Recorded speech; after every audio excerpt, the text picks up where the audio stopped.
Welcome to Orthodox Family Life. Today we're back with Matushka Constantina Palmer, and we're talking about spiritual sensitivity. So welcome back, Matushka. Thanks. It's great to be back again. So what made you want to talk about spiritual sensitivity? I think when I was thinking of different topics we could talk about, I had gone through a lot of the talks I had given throughout the years, especially before COVID, when I would get invited to speak in person in different places in the United States and across Canada. And it had been one of the tiny, like a little small subcategory of a talk I had given once. And I honestly didn't even really remember the content, the stories that I'd had in there. But I thought it's a nice, and I wanted it sort of placed closer to the end too, because I feel like it's a really nice topic. As we've been discussing all of these maybe more obvious virtues or vices, depending, because like envy is a vice, but cheerfulness, spiritual joy is a virtue. I thought maybe we'd be a little bit more at this stage in Lent. Now our heart is maybe softened a little bit more to talk about a topic such as this, because spiritual sensitivity, we tried to define it a little bit in the last talk at the very end. Mm-hmm. And it was difficult for me to define it. And I think you actually did a better job of defining it than I did. But ultimately, spiritual sensitivity is like removing the calluses from our heart and being so attuned with our conscience that our conscience almost ceases to be a conscience, and it just is the voice of God and the grace of God. And it's our being so well attuned to the grace of God that we actually feel when we have done something that puts a barrier between us and God, and when we've done something that has allowed the grace of God to come closer to us. So that's like the ultimate, the par excellence version of spiritual sensitivity that we're seeking to acquire and to have, to be our guide. So obviously we have our conscience. This would be like the first step to acquiring spiritual sensitivity, is for us to actually follow our conscience, but ultimately to get to a place where it's so obvious to us when we have displeased Christ and when we have pleased him. So I thought of some nice stories really that exemplify this, since it is a difficult topic to fully, comprehend. Mm-hmm. And there's like nuance to it, because spiritual sensitivity isn't oversensitivity. It isn't emotionalism. Actually, St. Paisius. So, we talked about joyfulness and cheerfulness, and sort of St. Porphyrius being like a saint that really exemplifies that. Mm-hmm. If I had to choose a saint that fully exemplifies this spiritual sensitivity, it would probably be, both Saint Ephrem of Catanakia, but St. Paisius, the Athonite as well. He put a lot of emphasis on, he would call it reverence, and he would say it's not to be confused with just piety, because it's not an external form. He would actually shy away from external forms if he didn't feel that his heart was in them, because he felt that it wasn't true reverence to just do an external action. So for him, everything was about the actual disposition of the heart.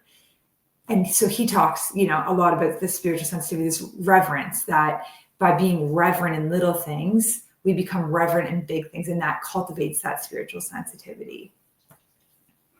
Would you think that's related to the other thing he talks about a lot, which is spiritual nobility? Is it similar? That's a really good question. I haven't read enough about him in recent history to remember how precisely he talks about spiritual nobility, but I would think that it would be very closely aligned, since what we're talking about is the actual state of being, of knowing when we have pleased Christ and we've displeased him, which would ultimately be the spiritual nobility, that you would always be in a state that maintained grace and attracted grace.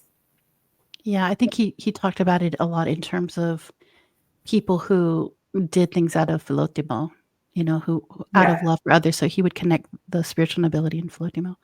And maybe you want to explain that term real quick, because I'm never sure I'm saying it right either, but You're saying it right, but it's a term that's very unique to St. Paisius. Mhm. It isn't a term that gets used in different contexts, and he had very unique language. He would use a lot of terms that he had a very interesting way with language that he would play, like words he would play off of them, the way that they rhyme. So sometimes it was even hard to understand. Even Greeks would read and be like, I'm not really sure what he means by this.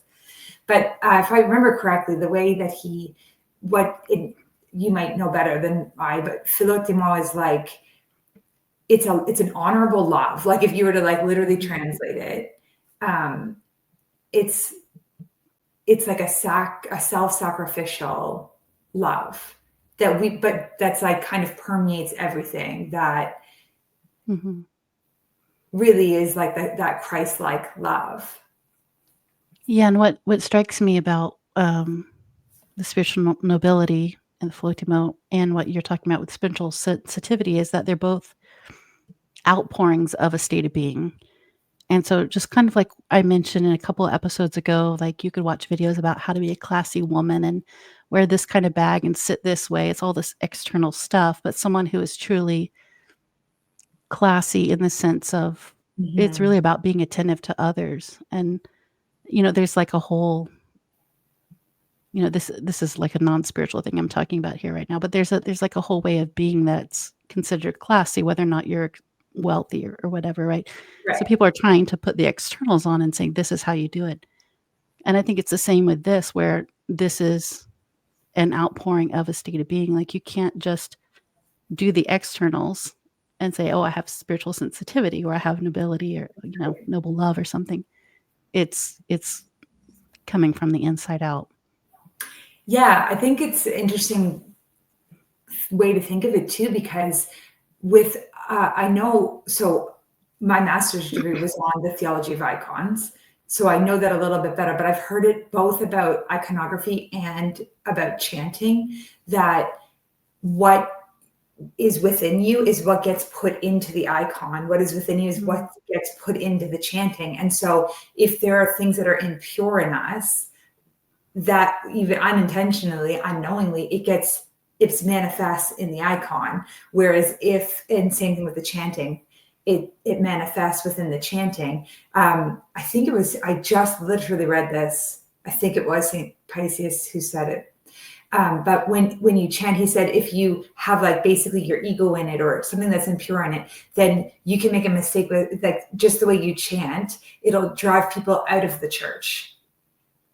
It just sounds like clanging brass. If, however, he said, you chant with your whole heart and soul to the Lord, then even when you make a mistake, it'll still sound sweet to people, and people will still feel that, it's not just about the music note and hitting the note. And the chanter in our parish is very much like that. And he explains it to us when he directs us as he's the chanter, but we have a choir in our parish, and he says, you have to remember you're standing before God. You are singing for God. So it's not just, he is very precise about the musical note, but he also wants us to be mindful of, we sing for God. We're not singing for anyone else. And that's why we want to sing with the most attention, with, our posture, reverent and appropriate, and it's the same thing with iconography. You put yourself into it knowingly or unknowingly. And I do remember, because I just read it yesterday. St. Paisius specifically says the icon of Actionis theme, which is it's an icon of the Mother of God at the Monastery Philotheon, the Holy Mountain. So if anyone knows, if you're not sure what I mean, she wears blue and she holds Christ, and it's one of we call them glycophilusa icons, like sweet kissing. So Actionis theme it is truly meet. It's where that hymn comes from. Exactly, for this icon. And he said, because St. Paisius was an amazing artist himself. Oh, I didn't know that. Yeah. In his life, which was called Elder Paisius of Mount Athos, so now it would, I assume, be called St. Paisius. It's like a big, thick one with a green jacket.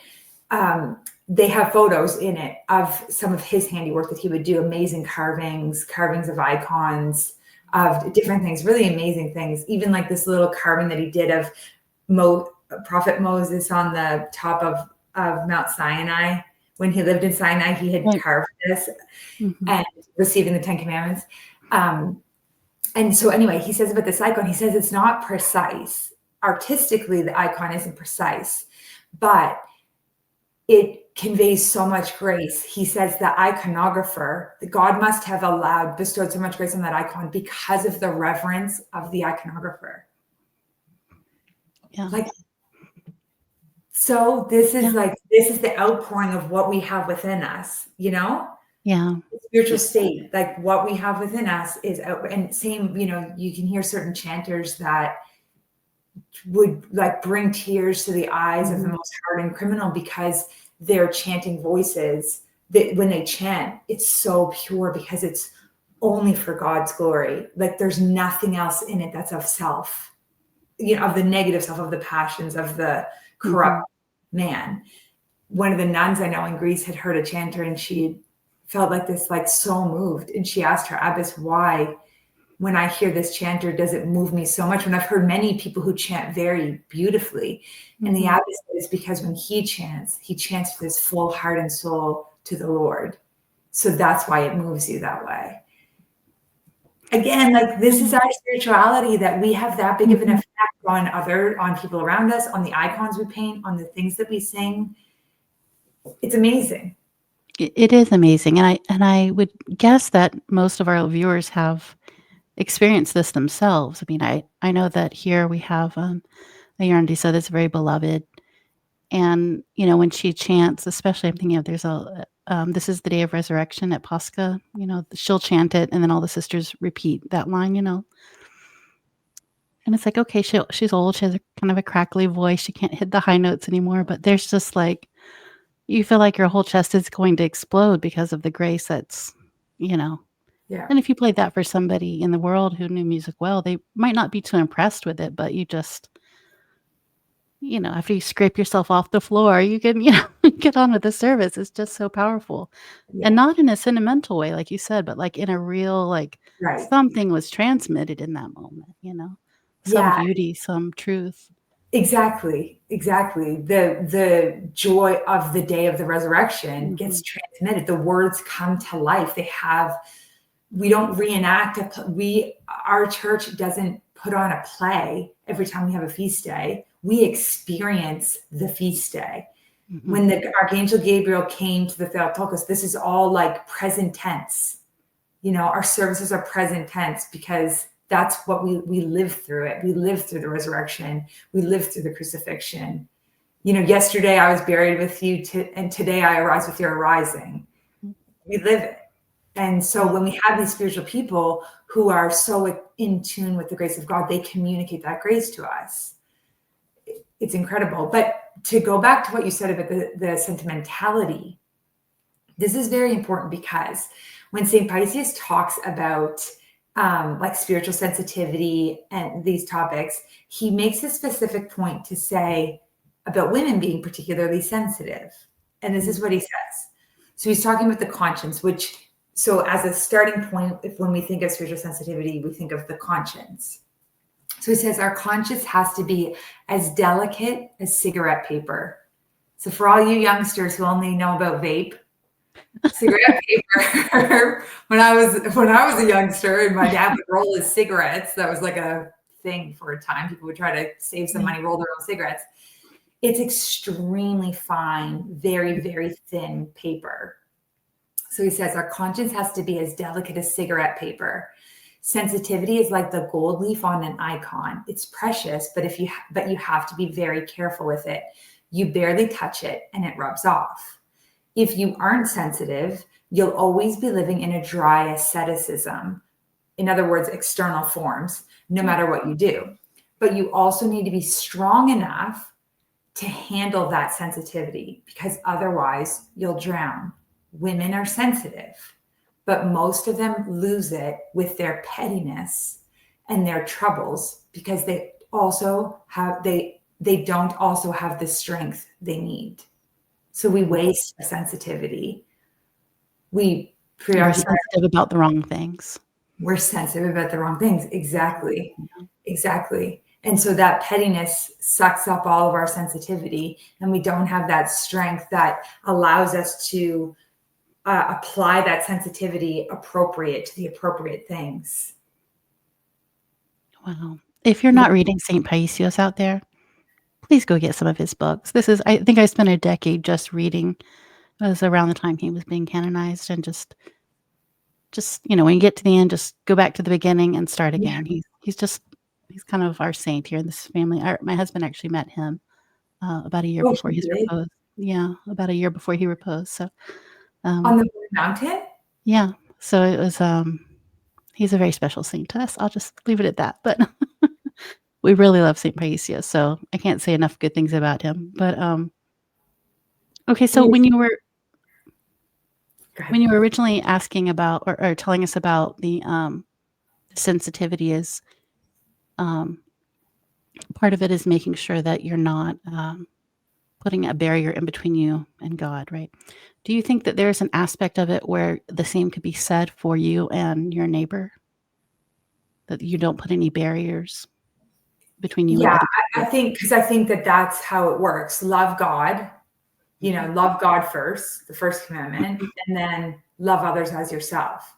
So naturally, if we are in a place where we intensely feel the presence of God, there's no barrier there, then we should also feel that way towards those around us.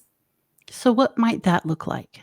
Does it mean that we, don't ever, say difficult things to them? Does it mean what does that look like? I think it looks different depending on the circumstance and depending on the people. It certainly isn't that we just say nice things to them, because if we have true spiritual sensitivity, then it's like having heightened senses. So we're very attuned to what is spiritually profitable and what isn't. Mm-hmm. So we have to, with that spiritual sensitivity, discern what's best for the other person. It actually reminds me of one of the little boys in our parish.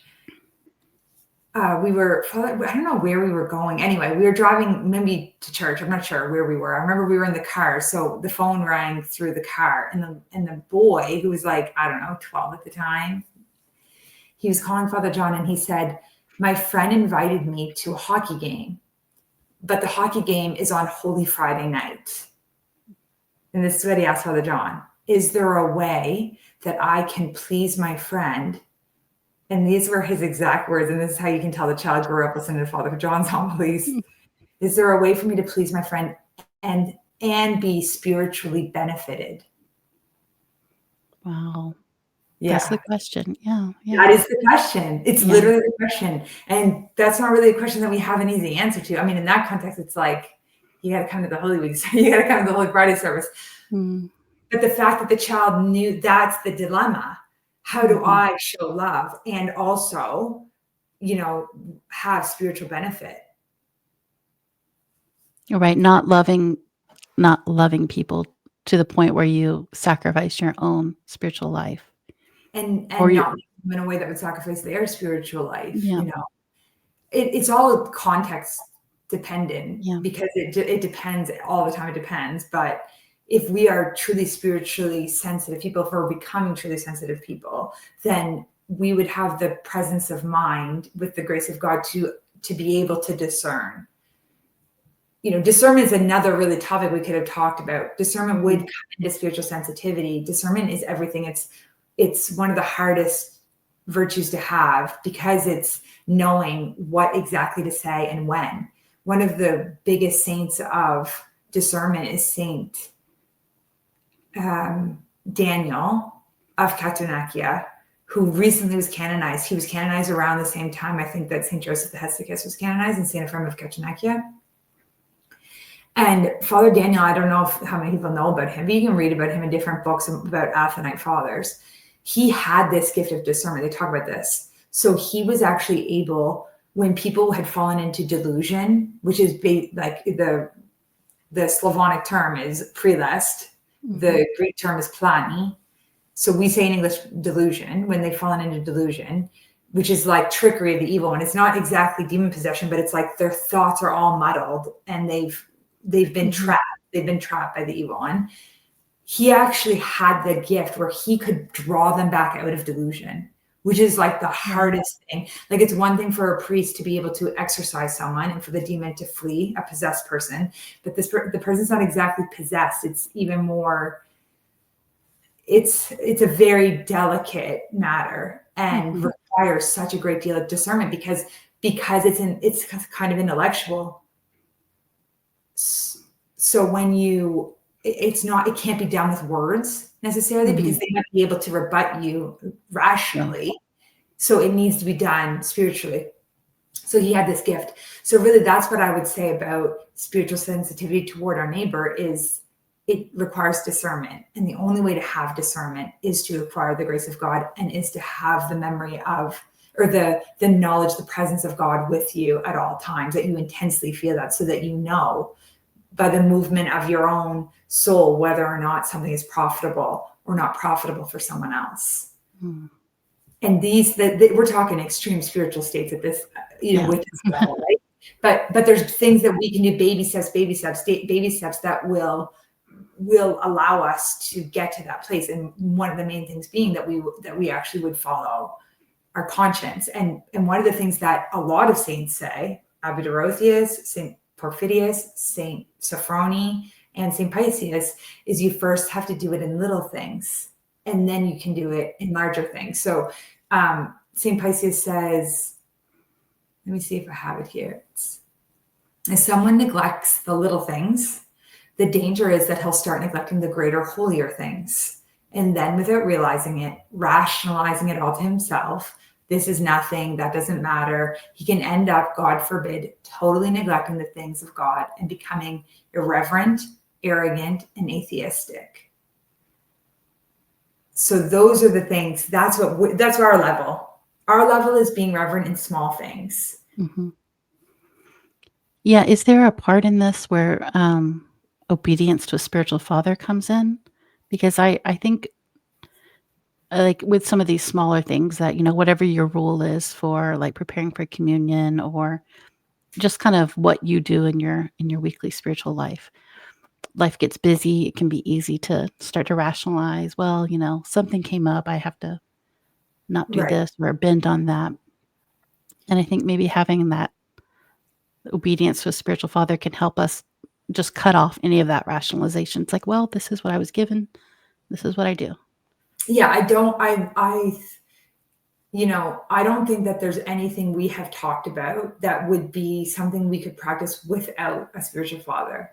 If we truly want to, acquire spiritual joy, if we truly want to abandon the cares of like the worry and not be, a Martha that occupies all of our noetic energy and time with the cares of this life, if we want to practice patience, if we want to flee from envy and acquire love, all of those things require a spiritual father, because as we said in the past, the spiritual father is our particular doctor who prescribes for us what our particular needs are. So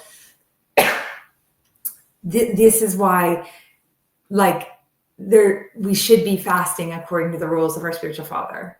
These are the little things. Fasting is a little thing. It's not a big thing. It's an absolute must. If we have a different circumstance that we can't fast, that's absolutely fine. It needs to be blessed though by the spiritual father, because otherwise it just means we're doing our will all the time. Obedience means submitting our will to God. Again, this is exactly what Jesus Christ did. He would talk about this, that he submits to the will of the Father. I mean, this is outside of our comprehension, because we know that it's the Holy Trinity. It's three persons, one God. And yet he still would say that he would subject himself to the will of the Heavenly Father. Everything that we've been talking about requires the guidance of a spiritual father. And, the prayer rule, these things are all the little things, doing our prayer rule, keeping our fast the way that it's been prescribed to us by our spiritual father, doing, confession, and anything else that's been given to us. We have to, if we don't honor those things, if we're not reverent in those regards, if we don't cultivate that reverence in those things, we're not going to be able to gain the reverence that would allow us to discern when grace has departed, which is some of the stories we'll get into, like the bigger, more amazing stories of like how a saint would realize when he had offended someone and when he hadn't offended, or, when he had offended someone so that God departed, and when he didn't defend, when what his words that seemed offensive didn't cause God to depart. So to give an example of what I'm talking about here is Saint Ephrem of Thessaloniki. There's two stories that came to mind for me.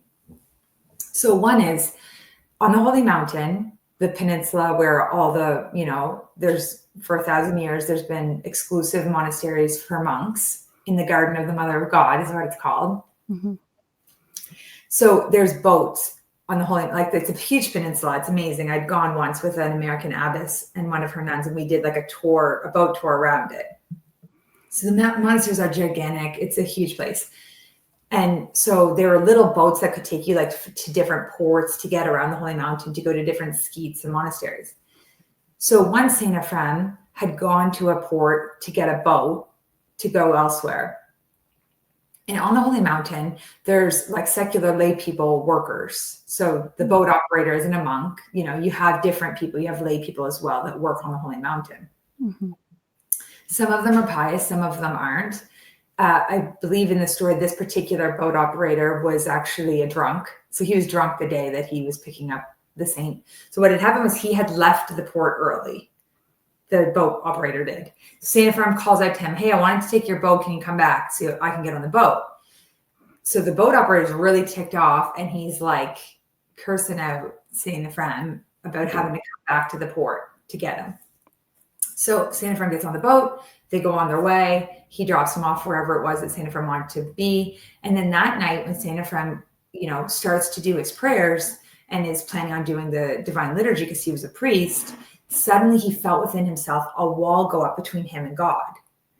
And he's like, he's trying to pray, and there's no, it's like, so this is what spiritual sensitivity is. It's picking up the phone and hearing that the line is dead.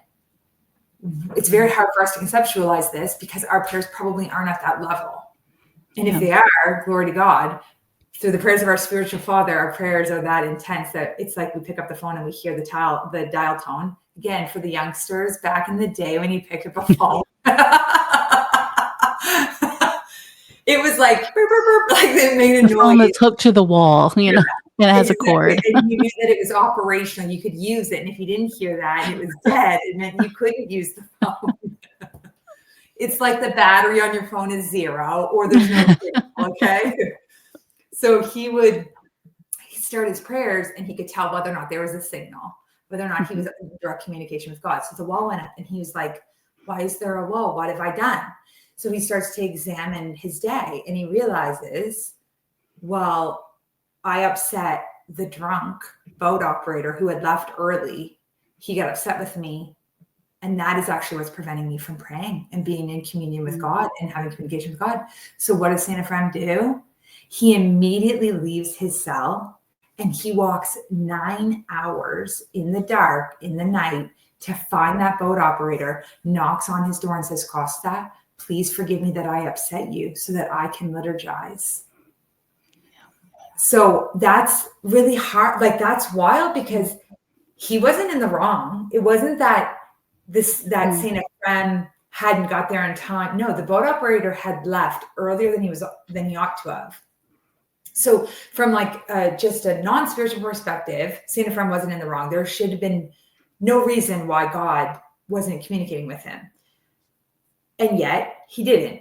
Another circumstance, Saint Ephrem is in his cell. A young man comes to talk to him. He goes on and on. He's talking about all these different things. I think he was a student. He's just yammering on. And finally, Saint Ephrem says, I have been trying my hardest ever since you walked in here not to pass out from the stench that is coming from you because you believe in the Darwinian theory of evolution. So Saint Ephrem literally says to the guy to his face, you reek, and I'm trying literally to physically not be sick. And yet he didn't lose grace for that. Mm-hmm. So how would we know that? We wouldn't know that because it's not the criteria we would judge things by. He knew it because he was in constant communication with God. So that's how we say leptothema in Greek. That's how delicate, that's how precise, his spiritual life was, that he was able to perceive that. It's amazing. That's what we're talking about, that spiritual sensitivity. Yeah, and I want to go back to the story before that, because I think you said something so important for people to think about, is that with the boat operator, Saint Ephrem was not wrong. And we can think about this in terms of our relationships, maybe with our spouse. Like, you think about an argument you've had, you can be right, but it doesn't mean that there's like communion is intact, right? You can have broken communion. And you're like, well, I'm right. Well, that's different than being in communion with each other, right? Yeah, exactly. Totally different. And it's also interesting just to note that being right doesn't necessarily attract the grace of God. Mm-hmm. So there's something else that we might be missing, and it's good for us to remember that story, to think, maybe I'm not seeing the situation precisely. Maybe I'm not, I don't know the totality of the situation. Maybe I'm seeing it wrong. So although I feel like I'm right, maybe I'm not right, because in that case, St. Ephrem could have been like, God, why would you possibly not communicate with me? Because the man got upset with me. But obviously, the fact that the man had gotten upset was what somehow affected St. Ephrem's relationship with Christ. And he could find prayer. And so until he could rectify that and then again acquire that peace, was the only way that he could proceed with his prayers. Mm-hmm. So like, that's outrageous maybe for where we are, but there's like things that if we look at our own life, we can probably perceive different types of sensitivity. Like a story that struck me when I was thinking about this topic is a really good friends of ours, who actually we first learned about Orthodoxy through them. So I remember he told me a story years ago, and I meant to tell him before I told the story. So I'm curious if he even remembers this story. But so prior, before they were Orthodox, they would smoke cigars. They had this practice of smoking cigars. So, and maybe even when they were Orthodox for a time. So he ended up becoming the godfather of another young man. And they're with this young man one day, soon after the baptism. And the young man says, why don't we smoke a cigar together? And his godfather and godmother say, actually, we kind of have thought about that. And we feel that where we actually take Holy Communion with our mouth, that maybe it's not appropriate for us to smoke cigars and inhale this, I think St. Pisces calls it the incense of demons. Smoke is the incense of demons. He does, yeah. So they said, we feel like it's not appropriate for us to do that anymore, since we received the body and blood of our Lord and Savior, Jesus Christ. And the young man who had just been baptized, anyone who's been baptized as an adult or within where you've had conscious memories, you probably remember how heightened your senses are when you're baptized, like your spiritual senses. Mm-hmm. And the young man broke down weeping. He broke down weeping because he was enlightened he was enlightened to know that this is what our faith is. It permeates every part of our life, that there's nothing that we can or cannot do that isn't going to make an impact on our relationship with Christ. Like, that's the sensitivity he felt reflecting on that. And that's what we should feel when we reflect on things like what I do, what I say, what I think. Does that attract Christ, or does it push him away from me? Because there's no neutral setting. Exactly. Even to maintain Christ means we have to at all times be watchful, be following our conscience, be careful at all times, be modest, like all these things, be humble. So it's such a lepta theme. It's such a delicate theme, and so beautiful, because our faith is so replete with opportunities for us to attract Christ's grace. Like, that's what it also means. It means that in the tiniest ways, we can attract Christ's grace.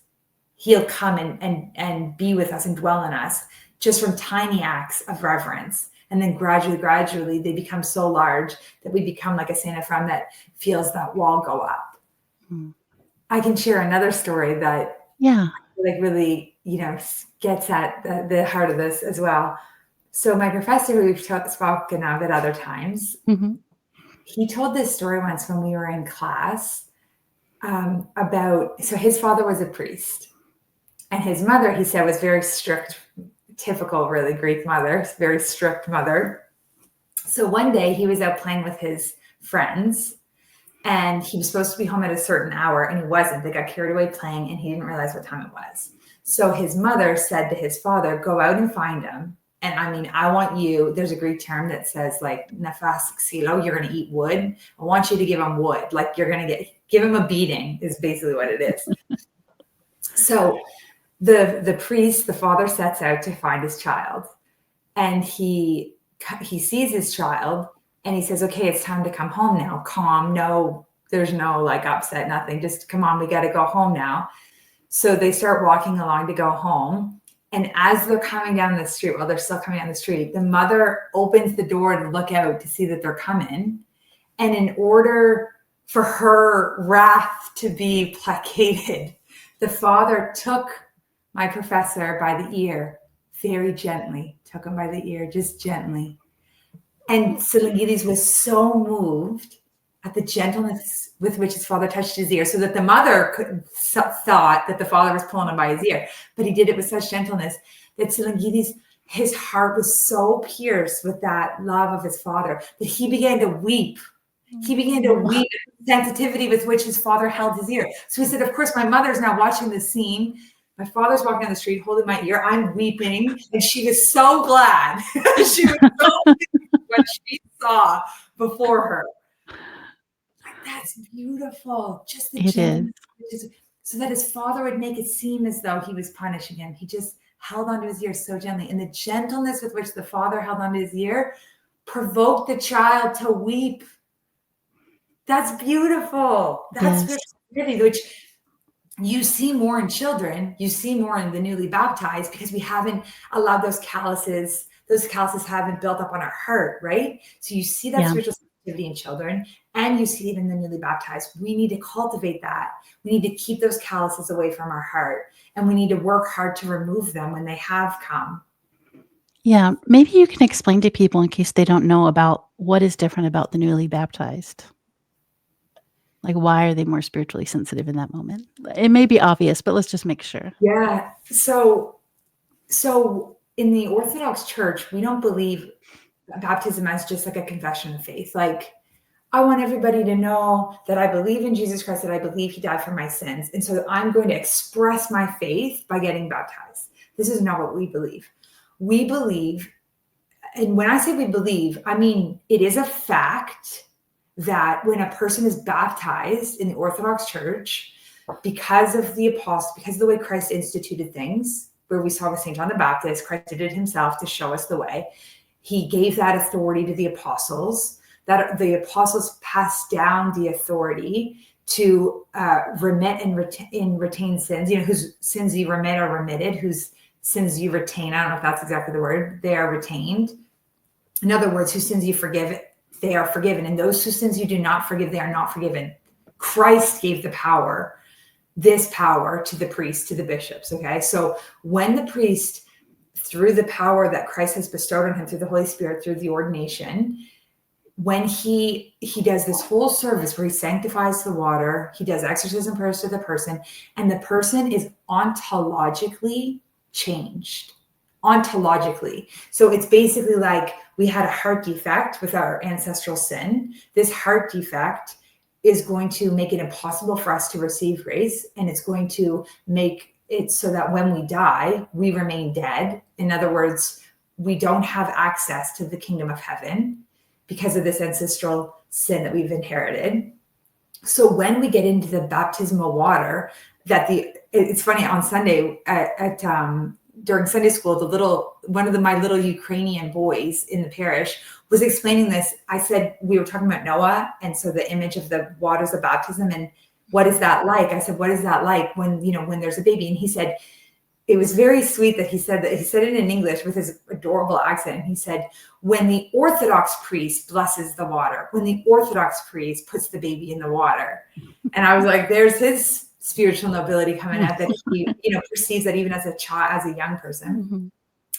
So it becomes ontologically changed. Our heart defect is actually, that's like basically the operation. And then because that has changed, now we are able to receive the grace of God that we were not able to receive in the same way prior. God can move in our life. He can do all sorts of things.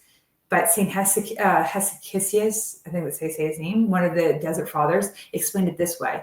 Before baptism, grace is on the outside. Mm-hmm.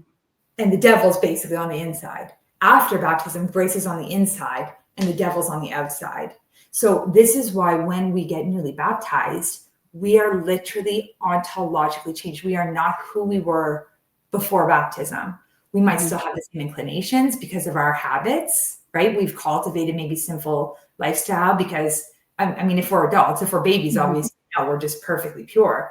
And the child was pure in a sense before baptism, but now baptism provides the passport basically to the kingdom of heaven because it takes away that ancestral sin.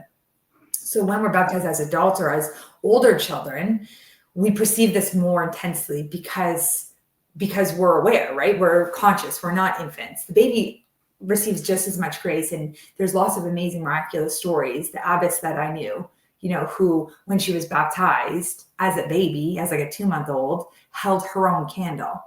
And the priest said, this is a sign that she will give much light to the world. Wow. So yeah, like babies also experience this grace, right?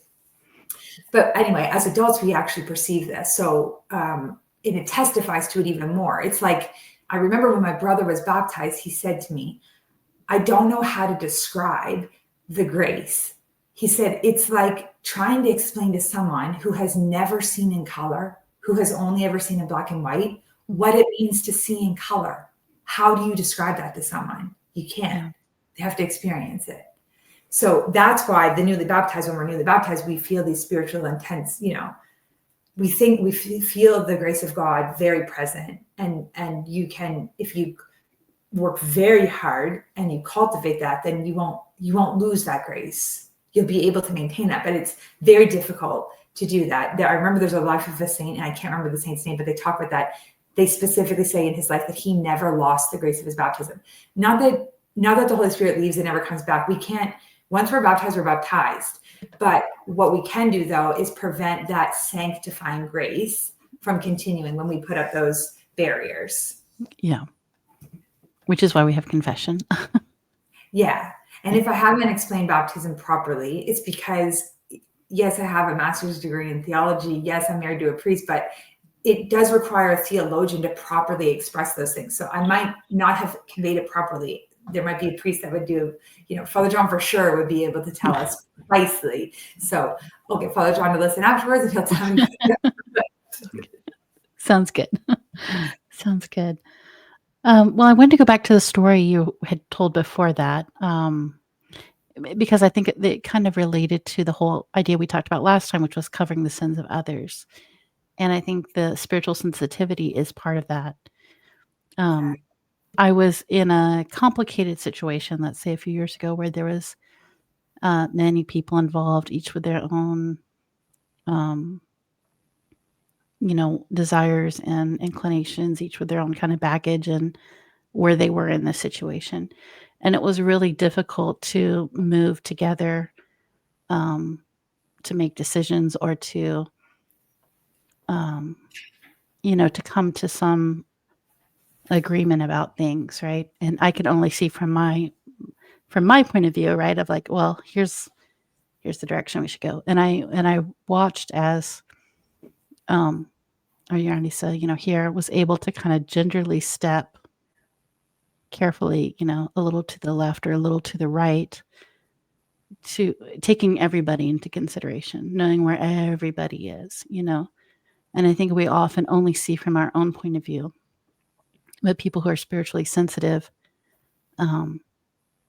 they can do that. And by the left and right, I don't mean that like off the narrow path. I mean, bending this way for somebody, bending another way for somebody else for their sake, right? Or for covering their other people's sins. And it's, I couldn't see that until after the situation, not during it, But once I saw it, I thought, wow, that was really a beautiful act that kept a lot of arguments and cutting off of people from happening, right? It could have gone really bad otherwise. Yeah, it's discernment. And then you see how the whole community benefits from someone who has that intense awareness of the grace of God so that they can navigate that with the help of God, not by their own rational mind, but actually by the guidance of the Holy Spirit.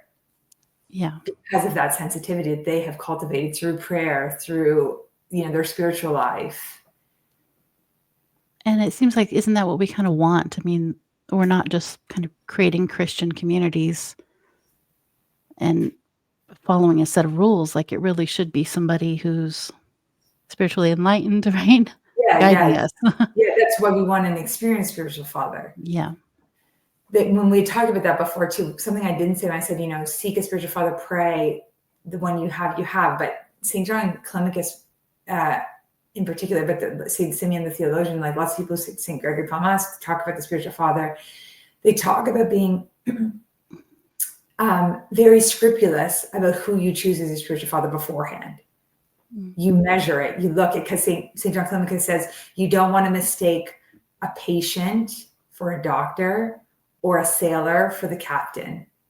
So we are very discerning when we try to choose these spiritual people to guide us. And then the fathers say, once you've chosen, that's it. No more scrutinizing. Right. St. Joseph the Hesketh talks about that. If I say it's black and it's white, you say it's black because I said it's black kind of mentality. Which again is radical. And we've talked about all sorts of things with Christianity that's radical. It's not of the world. People in the world are not going to understand that. That's fine. They don't need to. It's not for the world. That's, Christ says, I pray not for the ones you haven't given me. I pray for those you've given me, If the world wishes to understand, it can understand and it can join us because we want them to join us. But we don't need to justify, to explain anything. This is our spiritual law. This is our kingdom. These are the rules of our, not religion. These are the rules of our kingdom. Yeah. And if you've kind of been careful to, in the front end of that process, then I think that gives you some, I don't want to say security, but when it's going to be hard to obey your spiritual father at some point. But if in the beginning you've been careful to pick someone you trust, right, that you don't jump into a relationship where without thought and care and prayer, Yes, exactly. Then when it's hard to be obedient, you're like, okay, well, we have a history. This was clearly God's will that this relationship was established. And it's the same thing as what we're talking about, right? If you're faithful, and if he that is faithful in that which is least is faithful also in that which is much. And that he that isn't unjust, like the scriptures say, he that is unjust in the little things is also unjust in the great things. So when we show obedience in the little things, then it's easier for us to show obedience in the bigger things. Yeah, the spiritual life is all about growth. And I think maybe sometimes as people who come to the church, come to faith older, we could maybe want to do big acts of piety, but we're not really doing the little things. Like we have no foundation. It can be a stumbling block. Yeah. Okay. Let's see. Well, did you have any other stories for us you wanted to share, or quotes? Yeah, well, something else that I was thinking of is, if anyone remembers we've talked about him, I think, on these talks, and I talk about him a few times in my book. He was a monk from Philothea Monastery, and he worked miracles in the name of his spiritual father and in the name of his spiritual grandfather. And once when we were with him at the monastery and we were chatting about different things together, I said to him, so a lot of times we would call him Papuli, which is like an endearing term, like grandfather. And so I was like, Papuli, why don't you tell us some things about the Panigia, about the Mother of God? And he paused and he said, you have to be alone for me to talk to you about her, which I thought was interesting. So anyway, I mentioned it to one of the nuns, and the nuns said to me, it's because he becomes very emotional when he talks about the Mother of God because of his spiritual sensitivity and his love and reverence for her, that he wouldn't want to talk about it in front of a bunch of people because he knows that he would become emotional. And she told me a story that one evening when he was sitting down with them, with like a group of people, he bowed his head and he began, tears started to roll down his cheeks, and he was wiping them away, saying, excuse me, but at this time of night, the love of the Mother of God pulls me. Like, that's how sensitive he was, that even in a particular time in the evening, obviously probably it was when he would do certain prayers to her, would be my guess, or maybe if he had had an experience at that time of night, so it would remind him of it, and he would begin to shed tears. And so the nun said, that's why, Constantina, he didn't want to talk to you in front of people, because he would weep. That's such beautiful spiritual sensitivity. And we've talked a lot about attracting the grace of Christ and the grace of God in our series. We haven't spent as much time talking about the intercessions of the Most Holy Theotokos. She's the prime example of everything we've been talking about. Mm-hmm. We've used all sorts of different, lives of the saints, but really every example I should have used at least one with the Mother of God in it, because she exemplifies all of these virtues, all of these things. This was who she was, it's who she had become. And for us to call out to her when we don't feel like we're spiritually sensitive, when we do feel like there's calluses on our heart, for us to cultivate a relationship with her so that we would be so sensitive as to weep. Many saints would weep just to say her name. Mm-hmm. Saint Joseph the Hesychist would weep. He would kiss her icon many, many times out of this love. And think like the way you think of a mother, like the way you love your mother, especially a young child that just doesn't get away from their mother. It's, as soon as my mother would walk in the door, we were clinging to her, like she walked into one room, we followed her into it. Like she literally couldn't get us away from her. That's how much we love to have her come into the home. That's what it's like for these saints with the Mother of God, because of the degree of their spiritual sensitivity. Yeah, you talked about Panagia at the end of the last episode. I don't know if you remember that, but that maybe you could re-explain that. I thought was really beautiful. Yeah. So when we were chatting at the end of the last episode, you asked about spiritual sensitivity, and I hadn't thought of this, but you had mentioned that amazing thing about spiritual people being so precise in measuring every word and being so careful, that it made me think of her. And so, the Mother of God, she was sinless. We don't believe in the Immaculate Conception, because she inherited ancestral sin like everyone else did. Mm-hmm. But she chose not to sin. So it was like we talked about being baptized and you maintain that grace. That's what her state of being was. She worked hard to maintain a state of purity. She didn't sin in her words, she didn't sin in her actions, and she didn't even sin in her thoughts, which, as we talked about, St. Silouan the Athonite, who's right, let's see if I can touch him at there. Silouan the Athonite. One time he was praying and he kind of had the question, I wonder though, if she sinned in her thought. Maybe she didn't sin with her body. Maybe she didn't sin in her words, but maybe in her thoughts she sinned, since of course we know that's where we sin the most frequently. Mm-hmm. And it's we're most unaware of is when we sin in our thoughts, or where maybe it's easier for it to be hidden from us because we just have it and we don't think about it. So he was praying about this and he heard the voice of God enlightened him, and the voice said to him, not even in her thoughts, that she didn't sin even in her thoughts. But she believed that she was so, because I remember as a child thinking, she must have known she was different. She must have looked around her and been like, no one's like me. I must be someone great. As a child also, I didn't know that she lived in the temple and her particular circumstances. I just assumed she would look at herself, she would look at other people, and she'd be like, I'm sinless. It's a fact, right? Because I had the mind of a child. Now, as a person who's read, patristic works, who's learned something, I see that I've learned that in her life, she believed herself so unworthy. She actually didn't think that she was even worthy of being the handmaid of the young woman who would bear the Messiah.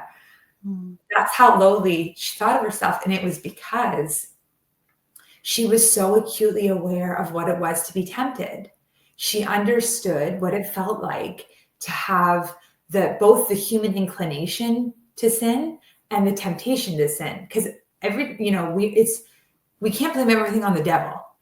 Our human nature, our corrupt human nature, also inclines towards sin because we are unhealthy. That's what happened when Adam and Eve sinned and we were cast out of paradise, as we inherited this spiritual illness, essentially. So she was aware of that. And because of that awareness of temptation, she believed that she was weak and lowly and unworthy.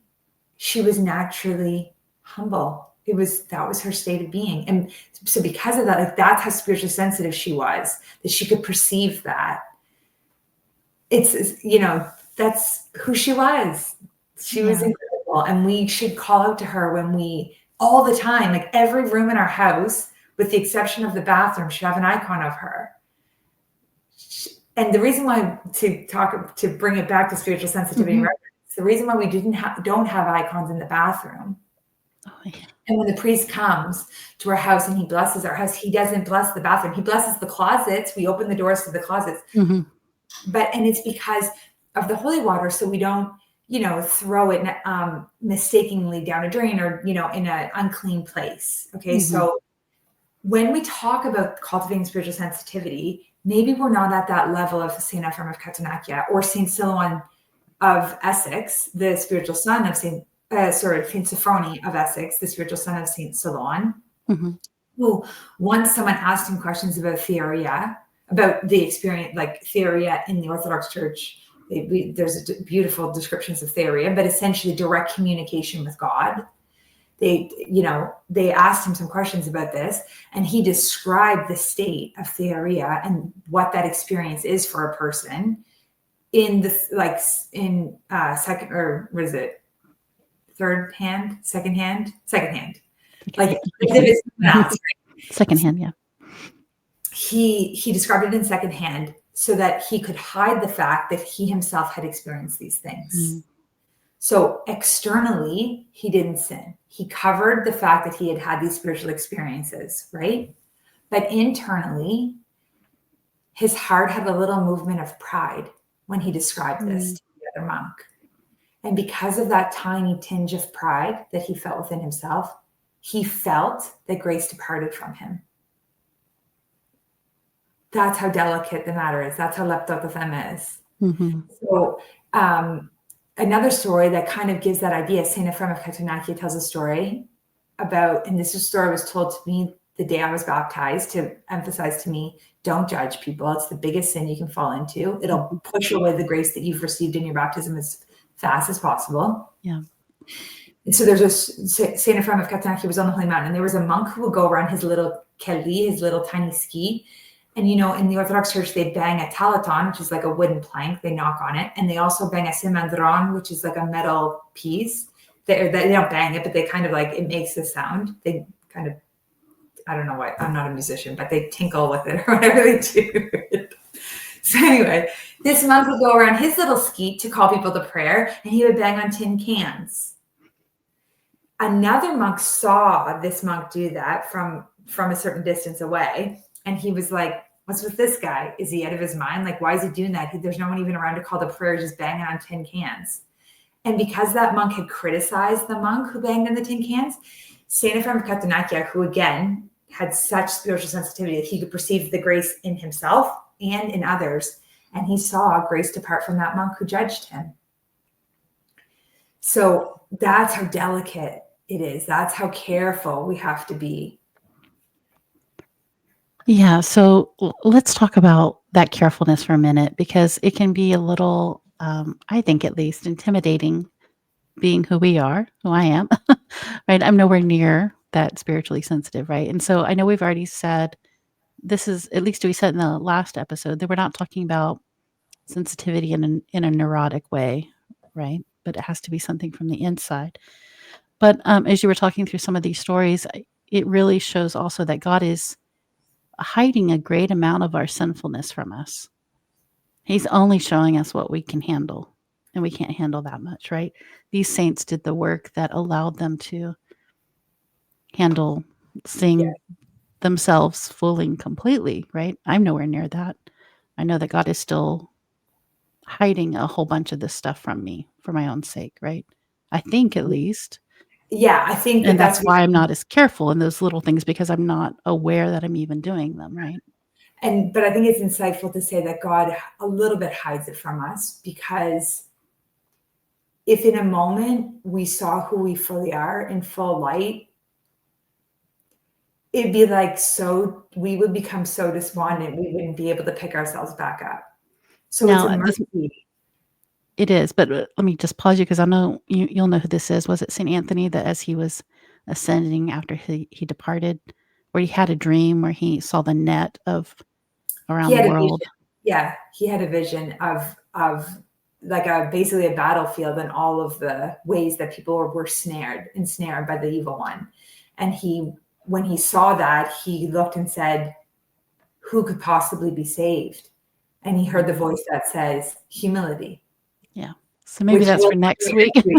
But it's still, that's what it reminds me of, right? Of like if Yeah. we could see ourselves, it's like, well, Yeah. might as well give up now, right? But we do want to see ourselves. So it is a mercy that Christ doesn't reveal it to us all at the one time, but we want him gradually, siga, siga, to reveal it to us. We want to know. We want to know what draws grace towards us and repels grace. We want to know this, but bit by bit, so that we can, it's like if suddenly you decide today to change your whole lifestyle, you can only do it little bit by little bit. You can't manage it otherwise. You won't even be able to make any kind of change. If it's such a huge thing, you can't. So you have to just do bit by bit. How do you pack a house? One box at a time.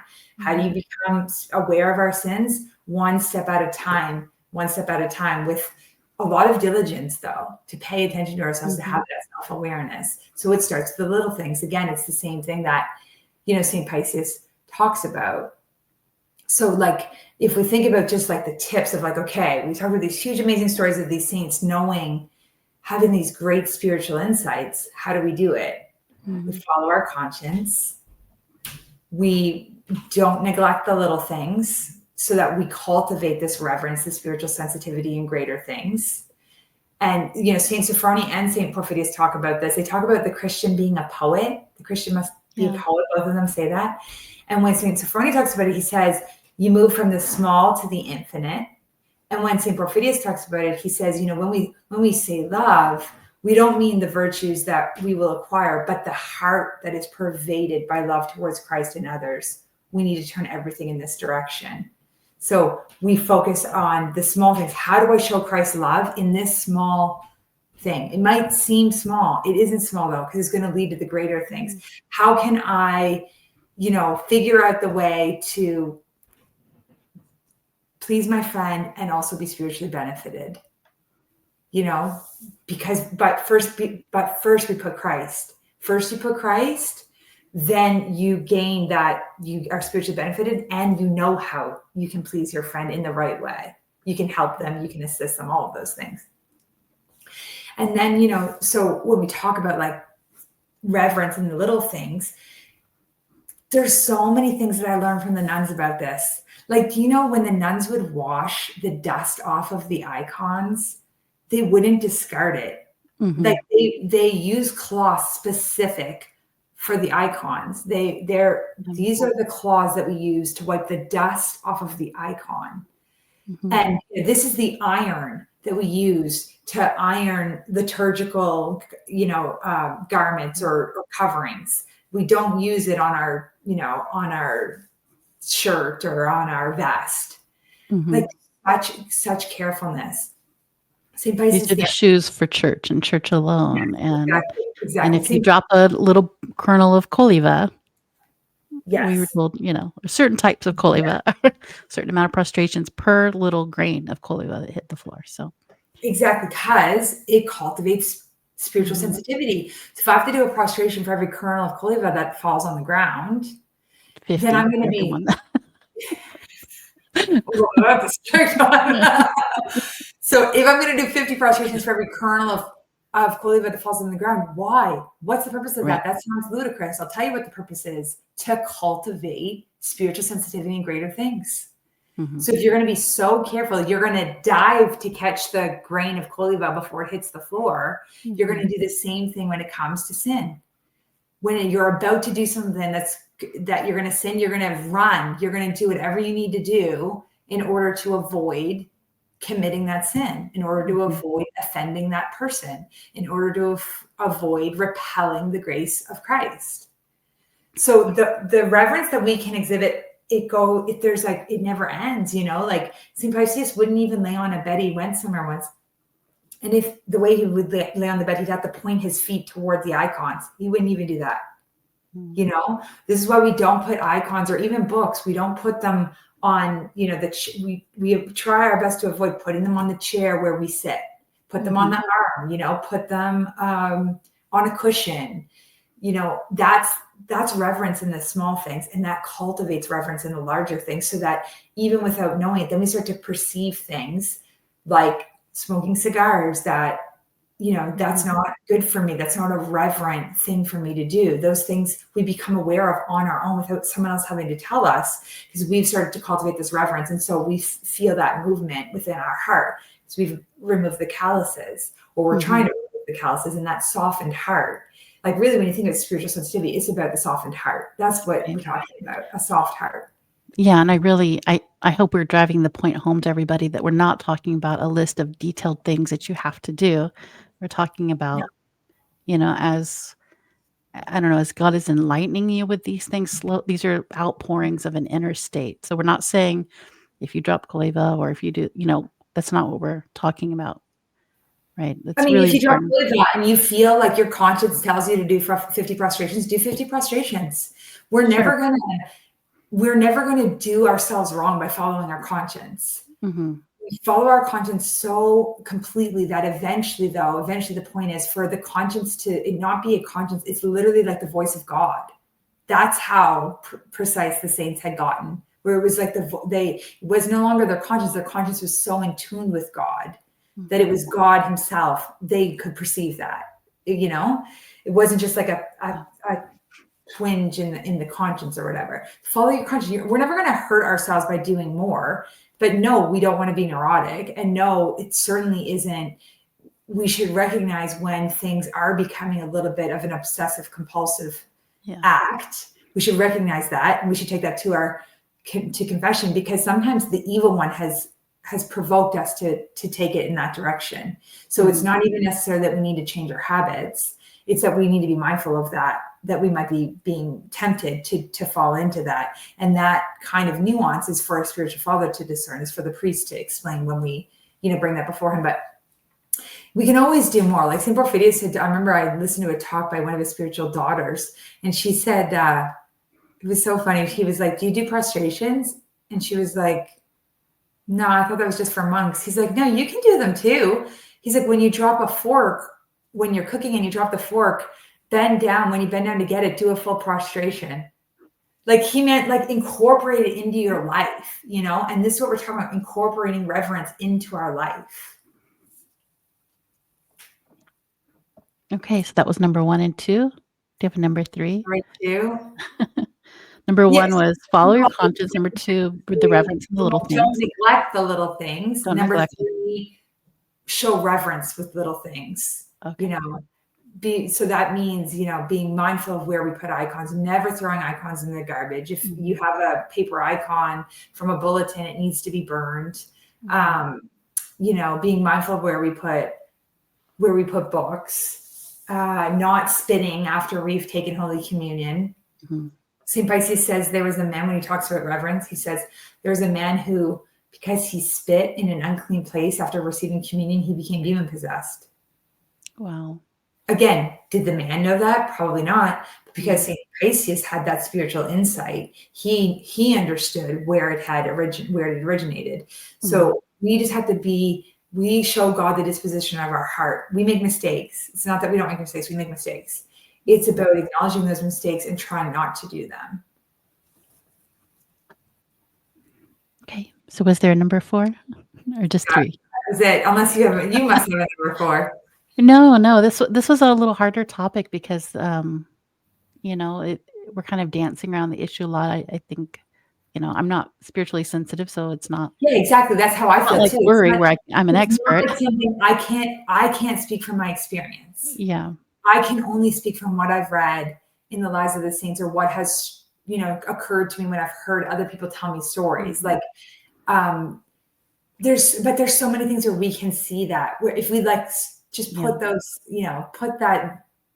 put those eyeglasses on to see things around us that indicate spiritual sensitivity. Like the other day, we had a young guy show up at church, non-Orthodox, when we were going to vigil for the Annunciation, and he was there. Actually, he had asked right away to help, and so he's like, "Can I sweep?" And I was like, "Sure." So he started to sweep, and then Father John, because we were, so those who don't know, anyway, this is what happens when you're married to a priest. You go really early, and so Father John came out of the altar and he began the service, what we call kero. Kero in Greek means like the time, and it's because so before the priest prays, he prays. Mhm. He does a service of prayer before he does the service. That's how spiritually sensitive the fathers of the church were, that they knew for the priest to even be in a state of readiness to pray the service, he needed to pray before he prayed. So when Father John came out of the altar, I turned to the kid, the kid that sort of was in the narthex, and I said, now Father John will say the prayers before he prays. And he was like, you see, this is what I like about Orthodoxy. And that's the spiritual sensitivity. So the word kero, it comes from the Psalm. It is time for the Lord to act. That is what the deacon, if you had a deacon, that is what the deacon would come to the priest and he would say, it's time for the Lord to act. And then the priest begins these kero prayers, and they begin outside the iconostasis, and then they go inside and they begin the service of proskimidi or matins or whatever it is that they're starting. There's so many things that if we look around and start to think of how does our faith convey that spiritual sensitivity, we'll find it everywhere. Yeah, I think spiritual readiness is a really good term that feels a little more down to earth, a little maybe closer to where we are. Instead of the higher heights of, spiritual sensitivity we're talking about, but just being Yeah. ready, preparing for communion, preparing Yes. the night before, these things like, as you said, you can't just go in and expect to kind of be present in the moment, right? Like there's steps to it. Just like with Lent, we have those introductory Sundays to Lent, and Lent introduces us to Holy Week, and Holy Week to Pascha. It's Yeah. like there's layers of preparation Yeah. and bringing us along. So Yeah. um, that's a little, I think, easier to grasp, at least for me where I am, like Yeah. being spiritually ready, Yeah.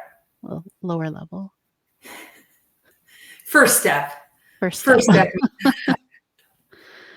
But I do love that we've come back to the conscience several times as well, because I think that's, as you've mentioned, that's God's, I think you've said this, but it's God speaking to us, like that conscience is Yeah. part of how God reveals himself. That's innate in us. Yeah, Yeah. to us in our situation. So it's not to everyone in the same way, in the same, so it's not like listening to people online like us, No, exactly.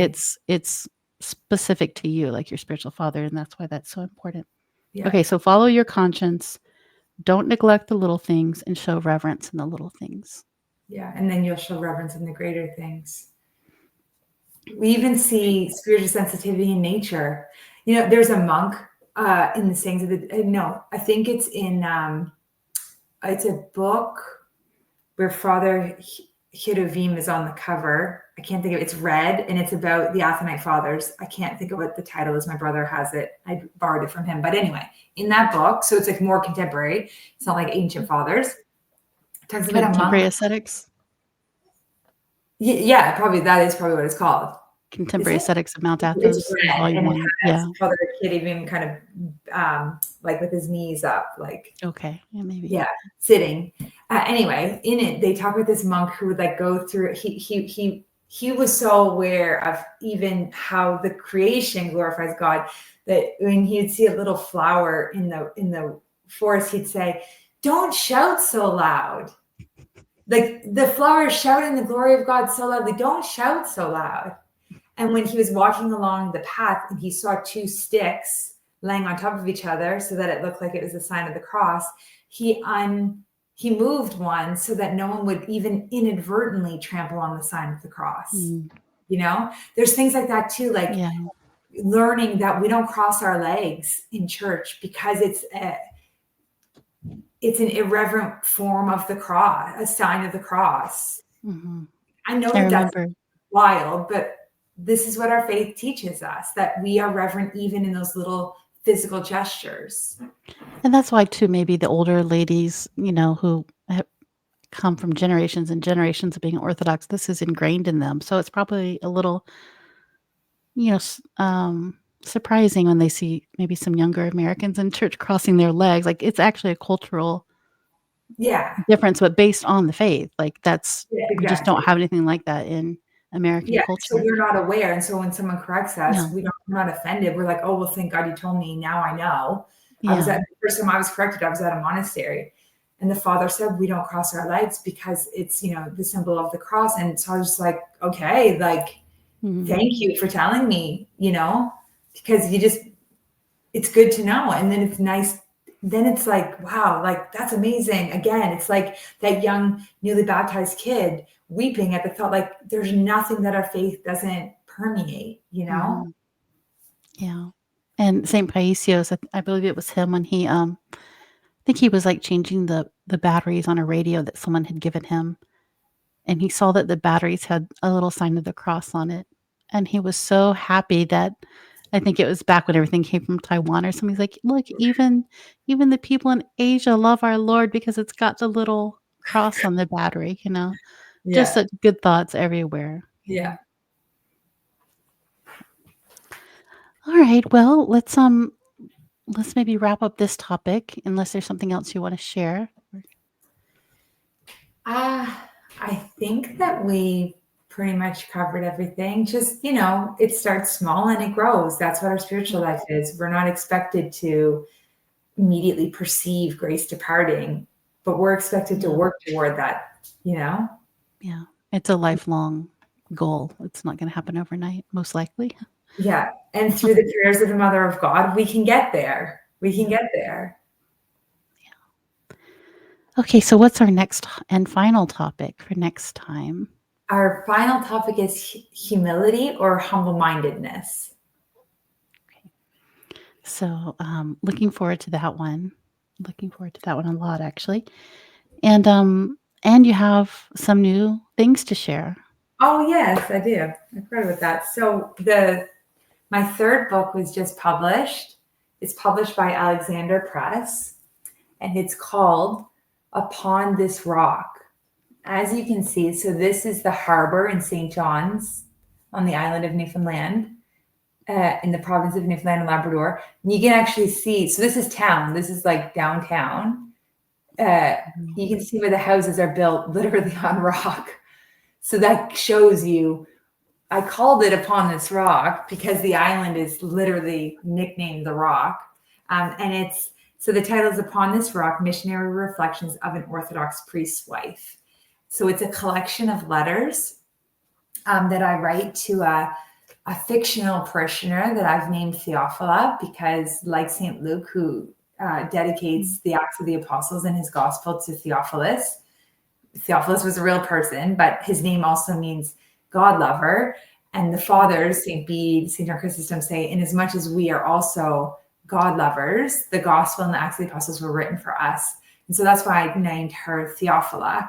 So basically, it's like letters, it's like pastoral letters. It's things that I would wish for our parishioners to know. And for anyone who is in a parish from a perspective of a priest's wife, from, to give like a little insight into what it's like to serve Christ in this way and what it's like to live in the world and to struggle in the world, and hopefully encourage some young, or not young, but women and men to consider serving as workers in the vineyard, because, what does Christ say? The harvest is plentiful, but the workers are few. So I did some drawings for it. You can see here the why. little sort of Celtic inspired. See what else we have in here. Some Viking graphics, Viking I ships. love it. Vikings, Orthodox Christian Vikings came to the Mm-hmm. island of Newfoundland. There's a settlement in the northern peninsula in a place called St. Anthony. So it's published by Alexander Press.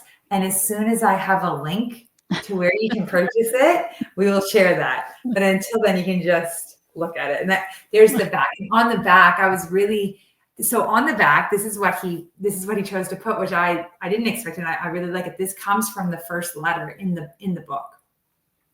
On the sacred day of your baptism, all your hope, zeal, and longing were fulfilled in the waters of baptism and the seal of the Holy Spirit in the chrismation that followed.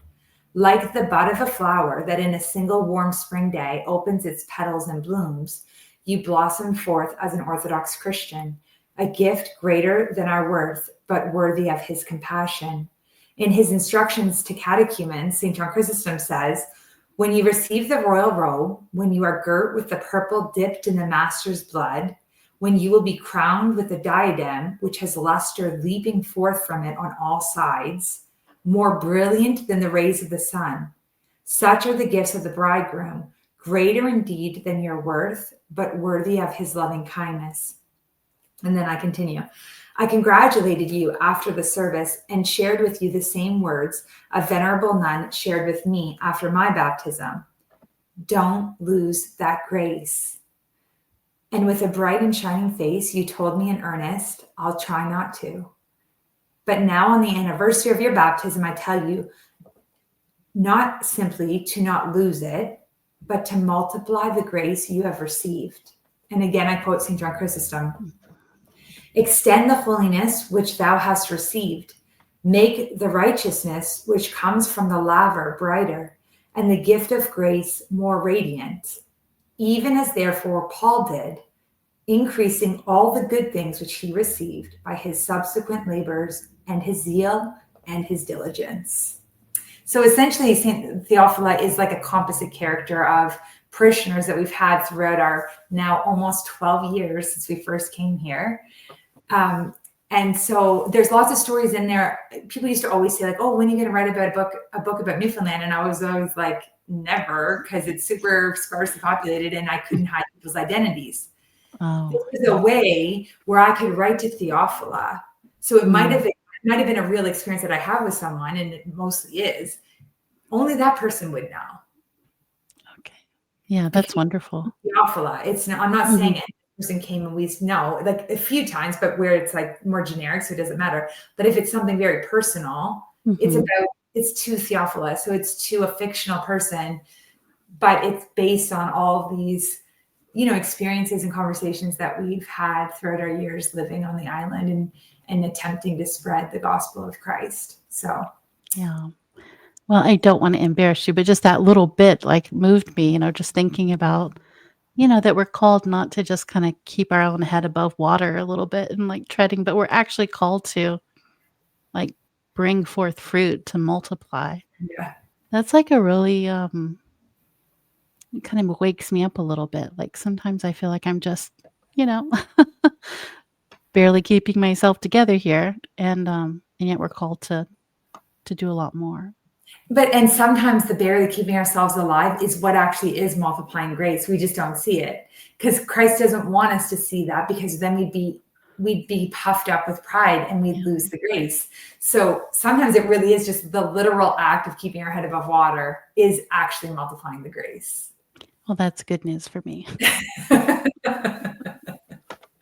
So I'm really happy about this because, this book is especially like, for me. For other people, they're going to be like, cool. Most people love the first book. This is what most people love. And I'm very happy because the sisters are amazing. And so the sisters' love and their holiness comes through. And that's why it affects people. So this book is just mine. It's no one, you're not going to get that. What you got to know.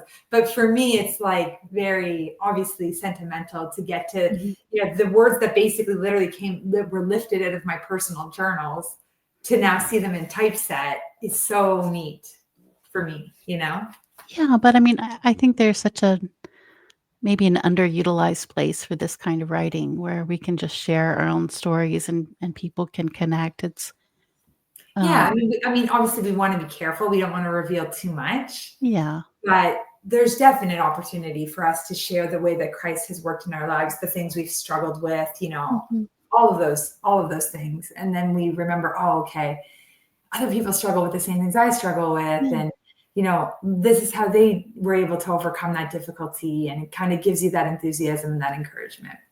Yeah. I think women especially need this, you know.